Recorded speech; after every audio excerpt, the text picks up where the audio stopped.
仙宗60年来第一次招收弟子，街道上就挤满了想要成仙的凡人，而你每天也都会准点到地排队。可奇怪的是，每次快要排到你时，已经都会主动将位置让出。负责维持秩序的仙人见我行为怪异，不免心生疑惑。哎，这位小兄弟，我见你一连来了3天，可每天一到这时辰就走，不知是有何急事？见仙人主动发问，你也不敢隐瞒。我家中还有爷爷卧病在床，每隔一段时间就得为他翻一下身，我是怕回去晚了，他老人家难受。听清缘由，仙人微微颔首，略感欣慰，继而轻笑开口：原来如此。小兄弟，你若是嫌排队慢，我亦可为你测试灵根，只是你灵力较杂，可能会产生些许疼痛。闻言，我先是一喜，但笑容却很快收敛。多谢仙人好意，可我听说一旦被测出灵根，就会被带回仙宗修行，几年都未必能回来一次。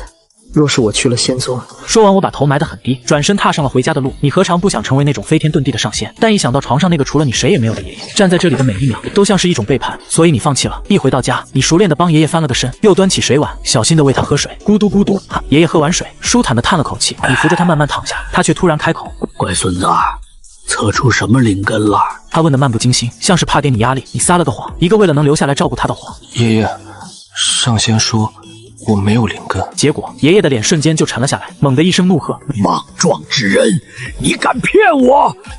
老子当年捡到你的时候，就用最后的法力探过你的身体，你明明有灵根。这一吼直接把他的老底都给掀了。原来他曾经也是个修士，因为偷学了道门的绝学，被打到修为被废，一路逃到这，在苍云山脉上捡到了还是婴儿的你。这10年来，他的伤越来越重，身体一天天腐朽下去，全靠你挖野菜，悉心照料才活到今天。他气得剧烈咳嗽起来，脸都憋紫了。爷爷，你怎么了？你赶紧上前给他顺气。他好不容易缓过来，死死地盯着你。你为什么不测？是不是有人欺负你？你沉默了很久，终于还是说了实话。我要是测出灵根，被道门带走了，谁来照顾你？你说这话时，眼神无比坚定，好像成仙的机会在你眼里一文不值。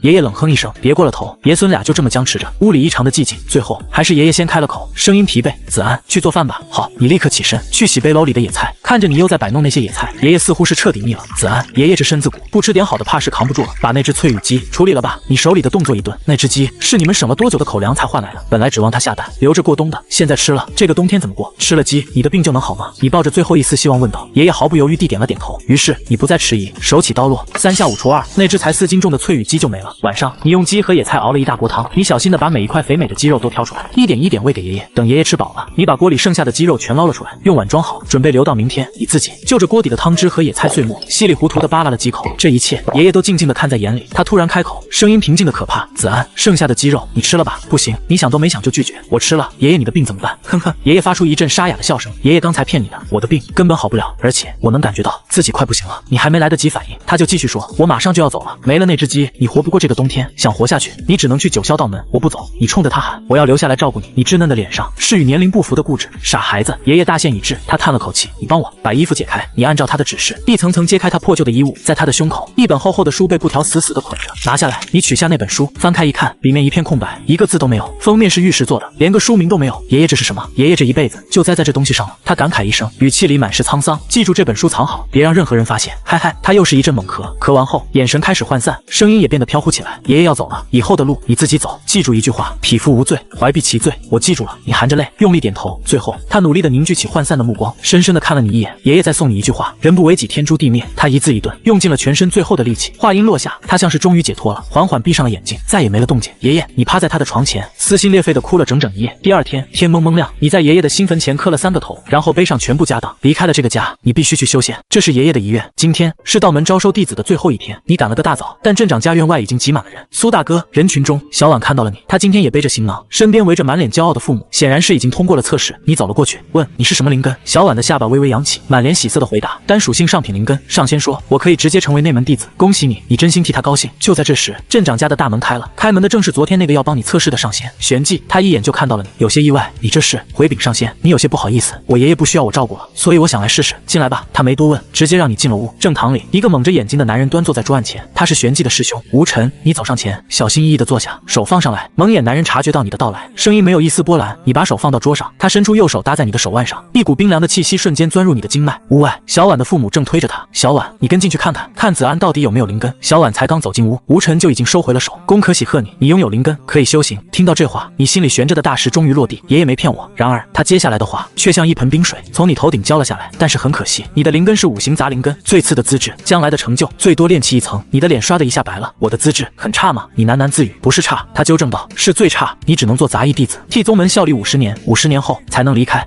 愿意吗？只要能修仙就行。我愿意。你毫不犹豫地回答。好，出去等着吧。你向他行了一礼，转身走出正堂。一到院子里，你看到小婉，正想跟他说话，他却像见了什么诡异之物一样，猛地缩到了他父母身后。小婉的母亲把你拉到一边，脸上挂着虚伪的笑。子安啊，你看，你和小婉现在都是上仙了，但你是杂役，小婉是内门弟子，这注定是云泥之别。婶婶，你什么意思？你心里有了一丝不好的预感。她和她丈夫对视一眼，终于图穷匕现。你爷爷当年救过小婉爷爷，他们二老给你们定了婚约。现在你看你们身份差这么多，这婚约要不就算了吧。你感觉一股寒气从脚底直冲天灵盖，你下意识地看向小婉，那个你从小一起长大的女孩，她的眼神里竟然满是嫌弃，那眼神让你心寒彻骨。好，你一言不发，从包袱里翻出那份珍藏多年的婚书，当着他们所有人的面，唰的一声撕成了2半。苏子安，小婉的脸涨得通红，冷冷地警告你，以后再到门不准提我们过去的事，听见没有？忘恩负义，还反过来威胁你。你看着他，一字一顿地从牙缝里挤出几个字，你让我觉得不是。说完，你转身就走。爷爷没了，婚约也毁了，你强忍着眼泪不让他掉下来，你怕被人笑话。玄寂师兄全程目睹了这一切，他走过来拍了拍你的肩膀，没事的，杂灵根也能修行。我叫玄寂，也是杂役弟子，你可以叫我师兄。里面那个叫吴尘，和我一样。你愣住了，没想到这2个仙风道骨的上仙，竟然也只是杂役。见过玄寂师兄，你连忙行礼。就这样，你跟着他们上路了，一路翻山越岭，你才真正明白什么叫云泥之别。小婉那样的内门弟子，舒舒服服地坐在一头巨大妖兽拉着的辇车上，而你们这些杂役只能跟在车后面，用2条腿徒步走完800里山路，还没进山门，差距就已经如此赤裸。你终于懂了，为什么小婉一家要退婚。但比起辇车，你更羡慕那个蒙着眼睛的吴尘师兄，他踩着飞剑在天上缓缓飞行，那才是你想象中上仙的样子。经过1个多月的跋涉，你们终于抵达了9霄道门。一进山门，内门弟子和外门弟子立刻被各自的长老接走，而你和另一个叫赵浩然的同乡，则被玄寂带到了杂役堂。杂役堂堂主给你们每人发了1本归元诀，1枚引气丹，就把你们分给了王管事。王管事把你们领进一个院子，这里是柴房，专门负责给炼丹的丹顶峰弟子提供木柴。你们俩一个砍柴，一个劈柴，每天100斤，自己选。王管事冷冷地说道。赵浩然想都没想，选了看起来更轻松的劈柴，于是你就只能去砍柴。第1个月完不成任务不罚你们，1个月后完不成就要扣贡献点，甚至挨罚。听明白了吗？明白了。你和赵浩然赶紧回答。入夜，你独自待在房间里，把那枚珍贵的引气丹藏在床下，然后从怀里掏出了那本无名道卷。1个月来，这玩意儿一直绑在你身上。玉石的封面坚硬无比，已经把你的肚子都磨破了皮。爷爷让你藏好它，却没说它到底有什么用。你没多研究，把它放到一边，拿起归元诀，盘膝坐下，开始尝试修炼。你闭上眼，努力去感受天地间的灵气，想把它们吸入体内，但这比想象中难多了。你试了一整晚，都毫无进展。第2天一早，咚咚咚的敲门声响起，开门的是个满脸胡子的邋遢壮汉，他扔给你一把砍柴刀。我叫石猛，以后你跟我上山砍柴。一路上，石猛给你指认了哪些植物有毒，哪些果子能吃。你连声道谢，心想这位师兄人还不错。结果到了地方，你才发现自己想多了。他指着一棵只有你大腿粗的青冈木，让你砍。你用尽全力一刀下去，刀直接被弹飞，虎口震得发麻。那树干上连个白印子都没有。石猛看得直摇头，不耐烦地把你推开。推，他往手心啐了口唾沫，运起灵力，猛地一刀劈下，大刀深深嵌入树干，差一点就断了。用你的刀把树皮刮了，就这一颗，够你2天的任务量。他命令道。你费力地刮着树皮，动作笨拙。石猛在一旁看得直撇嘴，照你这样，一辈子也完不成任务。他眼珠一转，皮笑肉不笑地看着你。不如这样，你把你那枚引气丹给我，以后你只管剥树皮，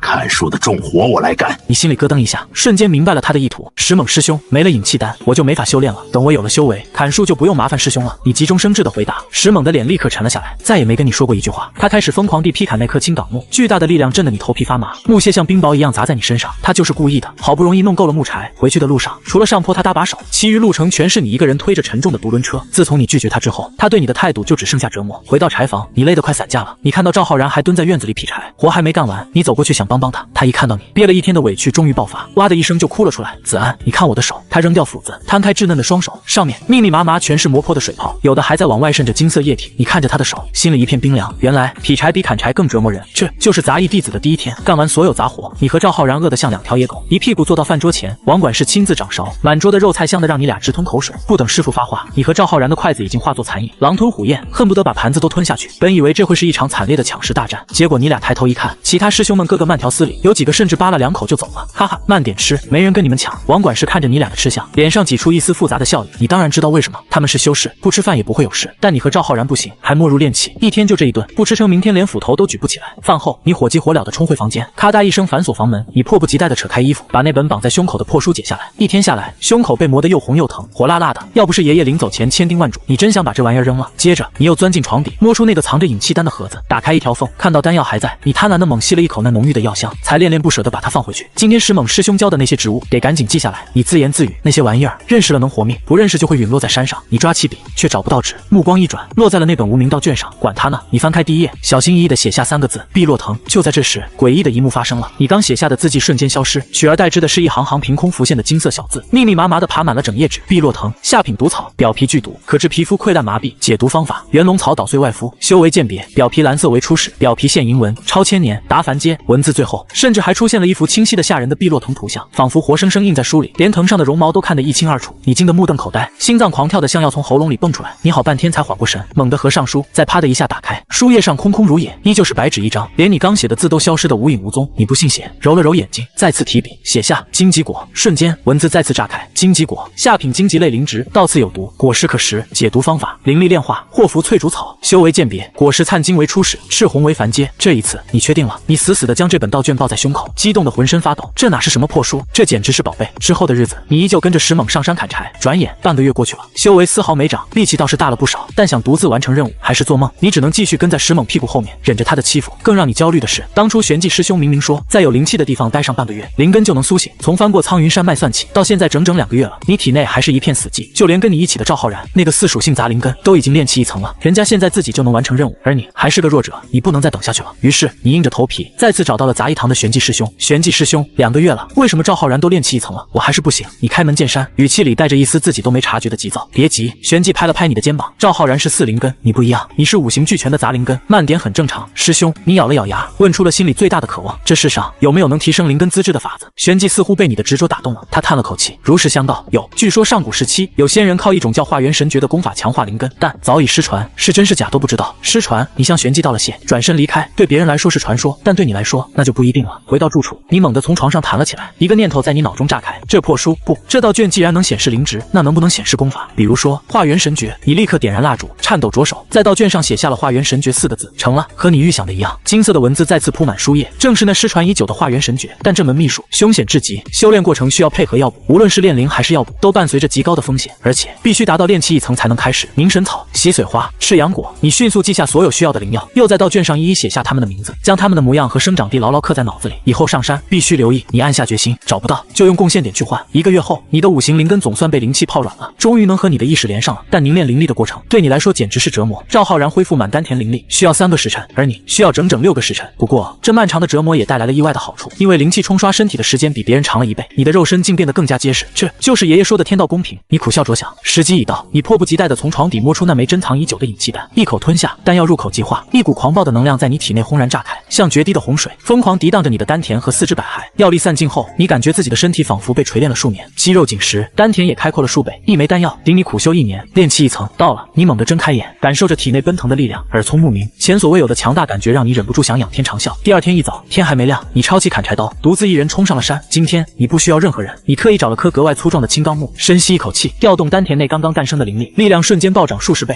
你猛地一刀挥出，锵一声巨响，砍柴刀竟硬生生劈开了坚硬的树皮，入木1寸，成了。你心头狂喜，抽出刀，对准刚才的刀口，再次灌注灵力，狠狠劈下第2刀，锵，柴刀又深了半寸，但这点深度还远不足以砍倒这棵巨树。你提刀蓄力，第3刀落下时，体力有些透支，刀锋一偏，在旁边砍出了新的口子。可恶，你看得清，身体却跟不上。你喘着粗气，歇了一会儿才继续。等砍到入木3寸多，你用尽全身力气才把树推倒。然而就在这时，一股强烈的虚弱感席卷全身，你腿一软，差点跪在地上。内视一看，丹田里的灵力已经干干净净，就这么几刀，你的修为就被榨干了。你无奈的原地坐下，开始打坐恢复。这没半天时间根本缓不过来，今天的任务怕是悬了。太阳刚升起，石猛扛着刀晃晃悠悠地上了山。他路过你这儿，看见你已经放倒了一棵青岗木，脸上却没半点惊讶，反而全是轻蔑。哟，苏子安，你小子不会以为到了炼气1层就翅膀硬了，不需要我了吧？他一步步向你走来。我问过王管事了，你就是个最弱的5行灵根，你的终点就是别人的起点，知道吗？识相的，以后每个月的贡献点都孝敬给我，我呢也不白拿，每天帮你砍倒1棵树，让你省点力气。他的语气咄咄逼人，但你听得出来，他不是在刁难，而是在陈述一个他眼里的事实。在他看来，修炼资源给你就是浪费。你缓缓睁开眼，看着他，用最卑微的语气说出了最狂的话：多谢石猛师兄好意，我知道我资质差，但是我不服。石猛愣了一下，随即爆发出大笑，笑得前仰后合。切，新来的弱者都跟你一样不知天高地厚。他指着你，摇了摇头，行，你继续，等你扛不住了，随时来求我。说完，他提着刀，头也不回地走进了林子深处。你没有理会他，从旁边的荆棘果藤上薅下一把果子，连枝带叶塞进嘴里，肚子里有了东西，虚弱感才稍稍缓解。你站起身，重新抡起柴刀。黄昏时分，你才拉着满满一车木头，精疲力尽地回到柴房。哟，今天一个人去的？王管事看到你，脸上露出出一丝欣慰的笑容。是，师傅，我到炼气1层了。你笑着回道：120斤，不错。王管事称完重，拍了拍你的肩膀，明天少弄点，不用这么拼。你心里清楚，你这是超额了，但你是新人，不像石猛那帮老油条敢耍滑头。吃完饭，你又是一头扎进房间，开始修炼。石猛觉得你坚持不了多久，但他错了，你非但没有放弃，反而渐渐沉醉在这种每天都能感受到自己变强的感觉中。砍柴对你来说也成了一种修行。半年时间眨眼就过，你从需要6个时辰才能完成任务，到如今4个时辰就能轻松搞定。挥刀的手法越来越稳，对灵力的掌控也越来越纯熟。贡献点攒了500，可以换1枚引气丹或者1株洗髓花。你犹豫了，引气丹能让你修为精进，但洗髓花却是修炼化元神诀、改善灵根的关键，简直拼了！先解决根子上的问题。你打定主意，长远来看，改善灵根才是王道。来到杂役堂，当值的还是玄寂和那个蒙眼的无尘师兄。哟，你小子突破炼气1层了。玄寂看到你，有些惊喜。你恭敬地行了一礼，递上令牌。师兄，我想用500贡献点兑换1株上品灵草洗髓花。玄寂点点头，竟然破天荒地亲自带你前往珍宝阁。可就在你们走后，一道剑光呼啸而至，落在杂役堂门口。一个炼气大圆满的修士，身后还紧搂着一个清秀少女。蒙眼的无尘立刻站起身，这位师兄有事吗？那少女从飞剑上跳下来，竟带着一脸玩味，凑到无尘面前，似乎想确认他是不是真看不见。无尘虽然看不见，却能感觉到他那股子小人得志的劲儿，但他没发作。你还记得我吗？凌渊镇的。少女开口了。无尘想了起来，你是秦婉。他对这个当场退了你婚的上品灵根印象深刻。没错，秦婉点点头，见过秦婉师姐。无尘微微弯腰行礼，这一拜让秦婉的虚荣心瞬间爆棚。昔日高高在上的上仙，现在却要对自己行礼，这种感觉实在太爽了。免礼。他昂起头，用一种上位者的姿态问道：问你个事，苏子安在哪？回师姐，他现在是柴房的杂役。无尘语气恭敬，面无表情，他心里却在冷笑。区区一个炼气2层，也敢在自己这个炼气9层面前摆谱，要不是在宗门里，一巴掌就能把他镇压。我要建个洞府，你给我挑2个人，其中必须有苏子安，懂了吗？秦婉加重了语气，懂了。无尘立刻点头。等秦婉和那个陆阳师兄交代完地点，腻腻歪歪的驾着飞剑离开后，玄机正好带着你回来了。苏子安，你等一下。无尘叫住了你。怎么了？无尘师兄，你有些疑惑，有人点名让你去做事，为期1个月，报酬500贡献点，打造洞府的活提前完成，贡献点照给。无尘面色冰冷，语气里带着一丝压抑的怒火。这段时间砍柴任务免了，回去收拾一下，明天来这集合。对了，叫上赵浩然。你不敢多问，只能恭敬地答应下来。离开杂役堂后，你直奔深山，找到了早就盯上的1株凝神草。回到房间，你将所有灵草捣碎，混着刚换来的洗髓花和赤阳果，眼睛一闭，全吞了下去。药刚下肚，一股痛苦无比的苦辣瞬间在你5脏6腑炸开。你想吐，却已经晚了。药力开始发作，你浑身能量逆流，不受控制地倒在地上抽搐起来。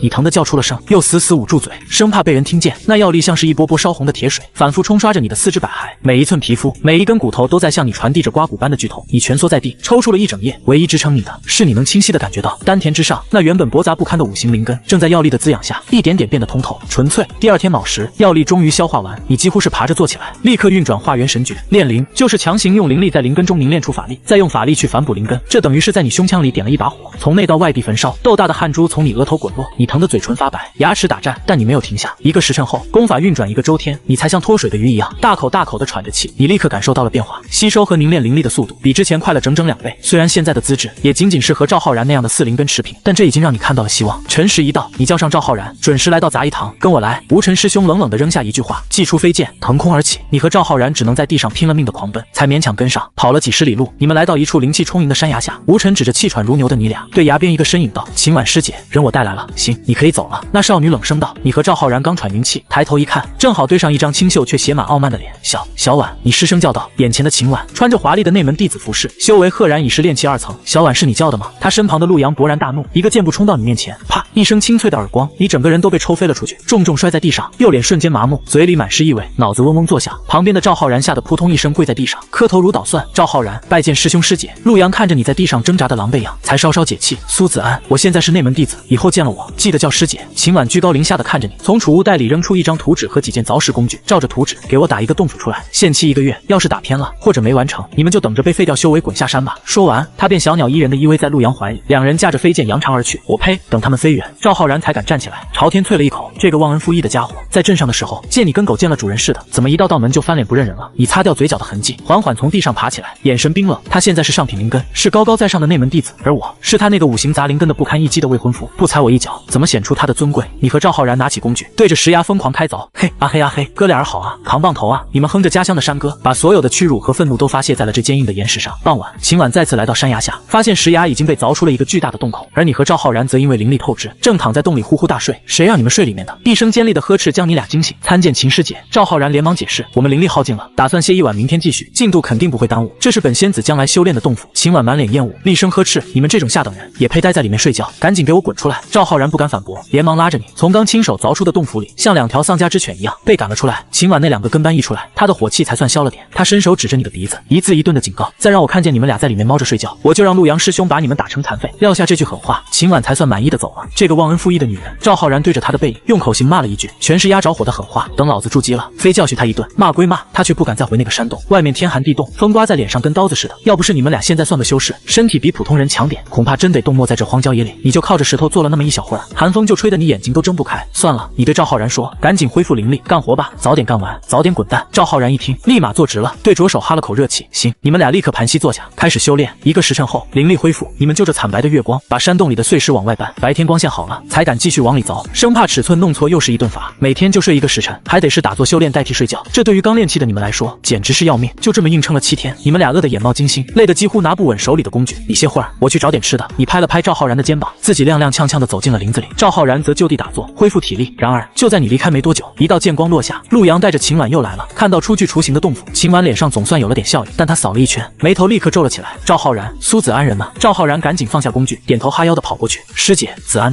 他去找野果了，马上就回来，是吗？秦婉嘴角一撇，满脸不信。也就在这时，你用衣服兜着几个野果，急匆匆地跑了回来。一看到他们俩，你的脸瞬间就沉了下去，但还是强压着火气行礼。见过师兄师姐。秦婉压根没看你，像是当你是空气。他转身，直接从怀里拿出一张凭证，对着赵浩然说，这是1000贡献点，本来是你们俩平分的。他故意顿了顿，眼神轻蔑地扫了你一眼，但是我只看见你一个人在干活，另一个人嘛在偷奸耍滑，所以这1000点全赏你了。这话像一盆冰水，从你头顶浇到脚底。赵浩然愣了一下，没敢反驳，弯着腰恭恭敬敬地接过了那1000贡献点。多谢师姐。他脸上挤出谄媚的笑，把洞里的碎石清完，你就可以滚了。秦婉颐指气使地命令道，我等会儿要请阵法师来，动作快点。说完，他就和陆阳御剑飞走，从头到尾没再给你一个眼神。你的劳动，你的辛苦，被他一句话就抹得干干净净。你心头一寒，攥紧了拳头，转身就要走。子安，给！赵浩然却追了上来，一把将那1000贡献点全塞进了你手里。我还有攒的500点没用呢。他挠挠头，憨厚地说，你要换灵草就拿去，反正我也用不上。这家伙刚才还卑躬屈膝，现在却一起当头，一股热流直冲你的眼眶。你猛地转过身，用袖子狠狠抹了一把脸，不想让他看见。你走进山洞，把怀里的野果塞给他，然后抄起工具，一言不发地开始干活。2个人一起动手，很快就把山洞清理干净。检查没问题后，你们直奔杂役堂复命。吴晨见到你，态度好了不少，显然他也看明白了，秦婉那不是在帮你，是在羞辱你。他们没为难你们吧？他问。没有，贡献点拿到了。你平静地回答，半句委屈都没提。那就好。吴晨点点头。紧接着，你和赵浩然去了趟珍宝阁，1000贡献点，你毫不犹豫，全部换成了修炼化元神诀所需的灵草，刚好够1份。回去的路上，赵浩然终于忍不住了，子安，你买这堆草到底干嘛用啊？你神秘地笑了笑，以后再告诉你。现在说了你也不信。你拍了拍他的肩膀，认真道，这500贡献点算我借你的，下半年我一定还你。嗨，都说了我用不上。赵浩然摆摆手，也不知是客气还是真心，但你心里清楚，这个人情你记下了。回到房间，你看着面前那堆灵草，心脏砰砰直跳。你不是怕疼，你是怕自己扛不住，直接疼到失去意识。可以想到秦婉那轻蔑的眼神，想到陆阳那一巴掌抽在你脸上火辣辣的疼，你瞬间咬紧了牙，干了！不把这该死的5行杂灵根提上去，你这辈子都得被人踩在脚底下。你把捣碎的灵药一口吞下，然后死死咬住捣药杵，准备迎接那痛苦万分的折磨。一夜煎熬，能量在身体里像开水一样沸腾，逆流。有好几次你都觉得自己快撑不住了，但每当意识快要模糊时，秦婉和陆阳的脸就会出现在你脑海里，你必须挺过去，否则这辈子永无翻身之日。天快亮时，最后一次剧痛如潮水般退去，你整个人都虚脱了，身体却前所未有的轻松。你立刻盘膝打坐，运转化元神诀。这一次炼化灵力的速度快了一大截，炼灵结束，水到渠成，你的修为直接冲破了瓶颈，达到了炼气2层，灵根的品质也上了一个台阶，相当于3属性灵根，甚至因为5行俱全，修炼速度比普通的3属性灵根还要快。再来7次，你感受着体内的力量，眼中爆发出惊人的光芒，我的灵根资质就能超过所谓的天灵根。为了贡献点，你必须更拼命。天一亮，你就扛着砍柴刀进了山，炼气2层的修为加上半年的经验，你现在砍一棵青冈木只需要3刀。然而你正干得起劲，石猛不知何时出现在了你身后，他看着你，眼神里全是震惊和怀疑。你小子，一个5行杂灵根，半年就突破到炼气2层了。他质问道，怎么做到的？嘿嘿，你早就想好了说辞，前几天做了个任务，赚了点贡献，换了2枚引气丹。石猛半信半疑地看了你一眼，没再多问，自己也进山干活去了。你只用了1上午就完成了任务，立刻马不停蹄地赶到杂役堂。玄寂师兄，我今天的任务做完了，还能再给我安排点别的吗？我想多赚些贡献点。玄寂翻了翻翻任务册，柴房西边的山头树都砍完了，正缺人去种新的，种活1棵5点贡献，你干不干？干！旋即递给你一张地图和100贡献点，去药园找木青领树苗，这钱算我借你的，以后记得还。多谢师兄，你接过东西。火急火燎地冲回柴房，拉上你的独轮车就往药园跑。嫌车慢，你干脆把50斤的独轮车直接扛在肩上，跑得飞快。按照地图，你找到了药园。木师兄，你对着茅草屋喊了一声，一个皮肤黝黑的少年走了出来，正是灵芝师木青。他一见你，立刻笑脸相迎。什么事？师兄，我来买10棵青冈木树苗。木青的脸瞬间就垮了。10棵，你拿去当盆栽啊？第一次干，不敢多要。你陪着笑脸进来吧。他一脸不耐烦，丢给你一把锄头，就这点生意，你自己动手，你也不计较，拿起锄头就干。师兄，你们灵芝师1个月能赚多少贡献点？你一边挖一边跟他搭话，哪有那么好赚？木青叹了口气，1年能挣1000就不错了。不过嘛，要是能接点私活，倒是能多赚点。接私活，你心里一动。木青看出了你的意思，立刻来了精神。怎么？你想预定点什么？你刨完10棵树苗，才不紧不慢地问。冥神草、洗髓花、赤阳果这几样，每样1株，要多少贡献点？700。木青眼珠一转，你要是量大，可以便宜点，我要7份，你开个价吧。4000。木青一咬牙，报了个实诚价，比在珍宝阁买便宜了一大截。好，你当场拍板，就这么定了。你和木青达成约定，拉着树苗兴冲冲地上了西山。另一边，柴房里，石猛见赵浩然在劈柴，凑了过去。赵浩然，你跟苏子安上次任务到底赚了多少？嘿嘿，石大哥，一共1000，我用不上，都给他了。赵浩然实话实说，你小子这么大方。石猛一把按住他的脖子，假装生气地说，苏子安那不堪一击的灵根，拿着你的贡献点买了引气丹，现在都炼气2层了。赵浩然一听这话不对，想都没想就反驳，石大哥，你搞错了，子安他买的是灵草，不是引气丹。一瞬间，石猛的脸色变了，他死死抓住赵浩然的头，语气变得极其严肃，你再说一遍。赵浩然被他吓到了，不敢撒谎，我亲眼看见的，他换了一堆灵草。石猛听完，眼神闪烁，随即恍然大悟，一个5行废灵根，就算吃丹药也不可能这么快，不对劲。他猛地推开赵浩然，直接冲进了你的房间。与此同时，你刚好拉着独轮车从西山下来。然子，干完没？你对着赵浩然喊了一声，赵浩然没出声，只是惊恐地指了指你的房间，嘴巴一张一合。你顺着他指的方向看去，发现你的房门大开，里面传来一阵翻箱倒柜的声音。你脸色一变，立刻冲了过去，正好撞上2手空空的石猛从你房间里走出来。他恶狠狠地瞪了你一眼，什么也没说。你看着被翻得乱七八糟的房间，也沉默着，但拳头已经捏得发白。两人对视着，空气中全是火药味。等石猛走后，你找来水桶准备去浇树。你去哪？赵浩然凑了上来。西山浇水。赵浩然二话不说，也挑起一副水桶跟上。路上，你问他石猛为什么进我房间。赵浩然把刚才的事一五一十的说了。他现在怀疑我身上有秘密了。你把水浇在树苗上，冷冷的说，我骗他说我吃了引气丹，可你又说我买的是灵草。以我的资质，正常修炼绝不可能突破，所以他认定我得到了什么天大的机缘。那你到底怎么突破的？赵浩然满脸好奇。你看着他，决定把宝压在这个兄弟身上。我爷爷以前教过我一种秘术，叫化元神诀，可以提升灵根品级。我买的药材就是修炼用的。你把化元神诀的事全告诉了他，只把来源推到了已故的爷爷身上。这种事要是传出去，会给我们招来灭顶之灾。你特意把我们2个字说得很重。赵浩然听得两眼放光，羡慕地看着你。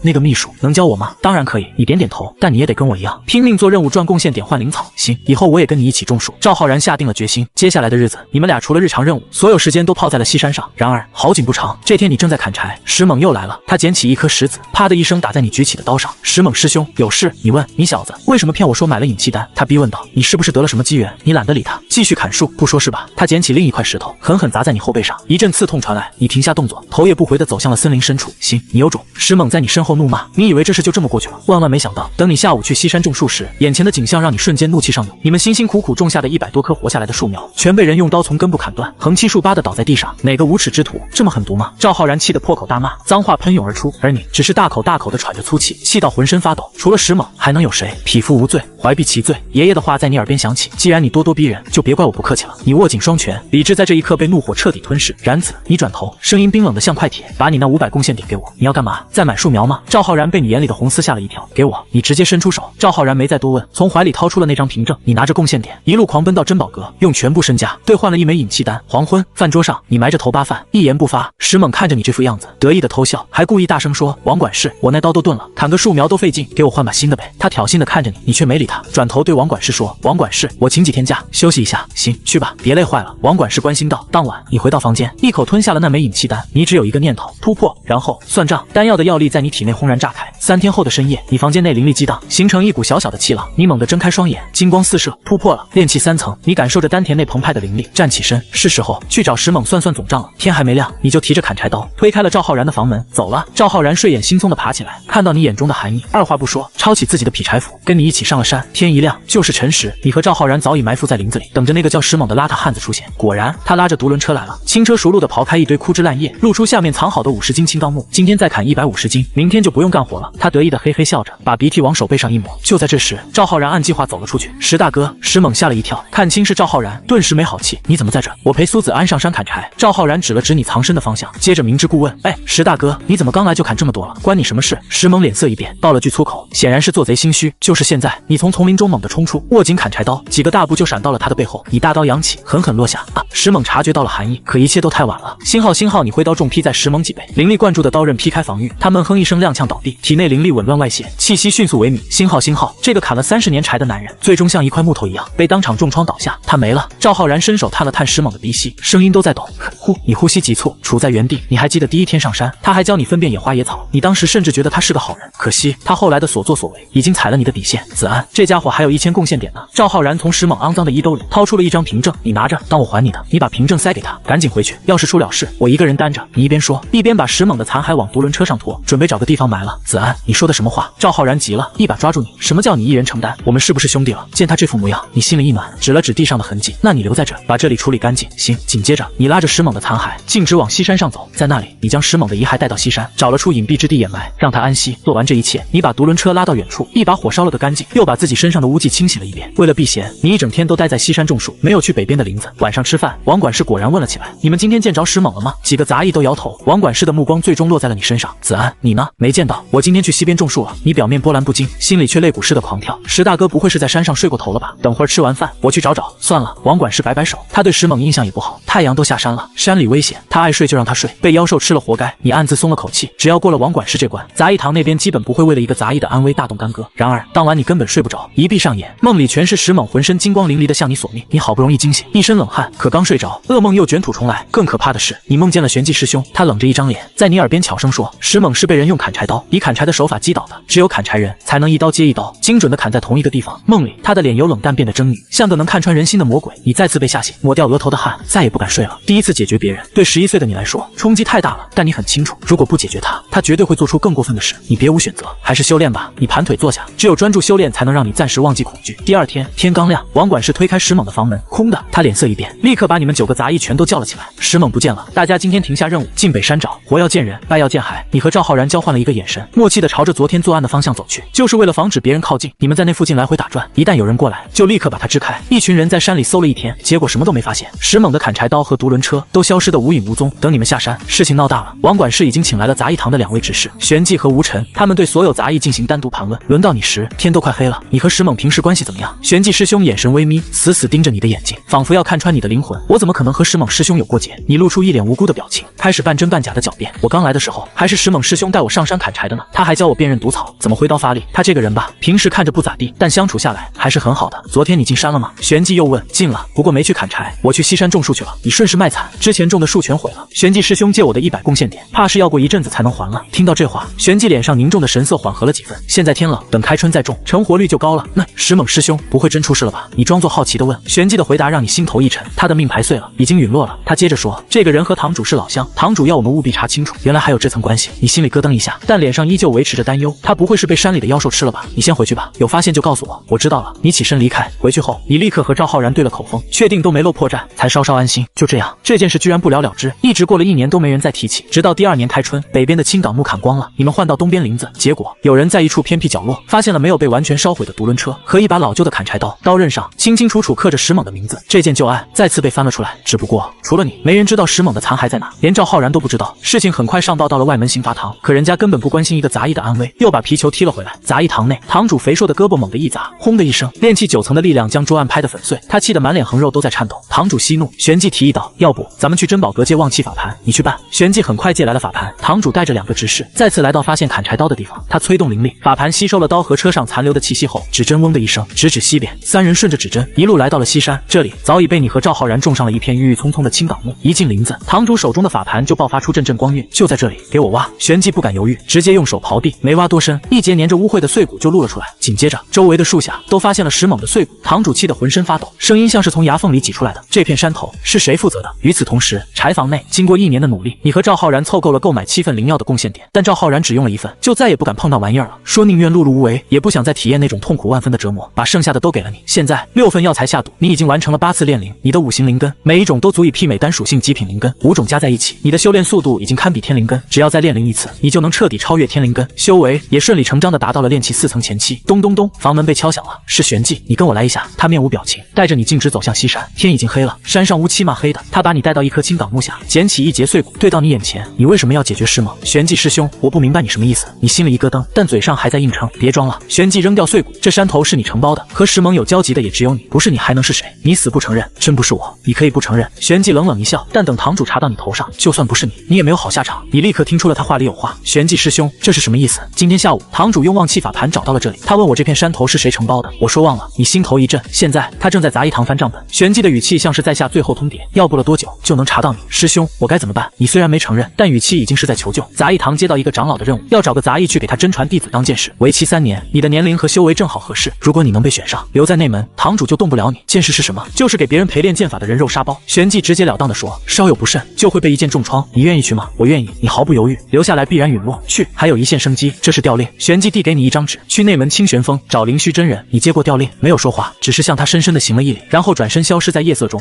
玄寂看着你的背影，轻叹一声，祝你好运吧。第二天午时，你连夜赶了120里路，终于来到了清玄峰下。爬上山顶，一座恢宏的庭院出现在眼前，里面传来清脆的剑鸣。你推门而入，只见一个穿着华服的少女正在练剑，她的剑招灵动，却暗藏锋芒，挥舞间带起道道剑光，裹挟着森寒的剑意。谁？他发现了你，猛地转身，隔空一剑挥来，一道凌厉的剑气光影破空而至，带着寒意向你袭来。虽然距离远，威力减弱了不少，但那股劲风刮在你脸上，还是生疼。我是新来的剑士苏子安，请问灵虚真人在吗？你连忙掏出调令，生怕他再来一剑。我师尊请你来，是陪我练剑。少女收起剑，打量着你，拿着。她将手中的长剑扔给你，那是一柄没有开刃的下品灵器。你剑法怎么样？她问。我不会使剑。你老实回答。师尊。少女立刻抬头朝2楼喊道：你找的剑士不行啊，他连剑都不会，怎么陪我练剑吗？一个白发白须的老者从2楼走出，仙风道骨，哈哈，无妨，你可以教教他。少女撇撇嘴，转向你，我叫叶诗瑶，上品灵根，炼气3层。你呢？苏子安，五行杂灵根，炼气4层前期。叶诗瑶一愣，修为居然比他还高。他怀疑地问：你几岁？12岁。这话一出，不光是叶诗瑶，连楼上的灵虚真人都惊了。少年，五行杂灵根怎么可能在你这个年纪修炼到炼气4层？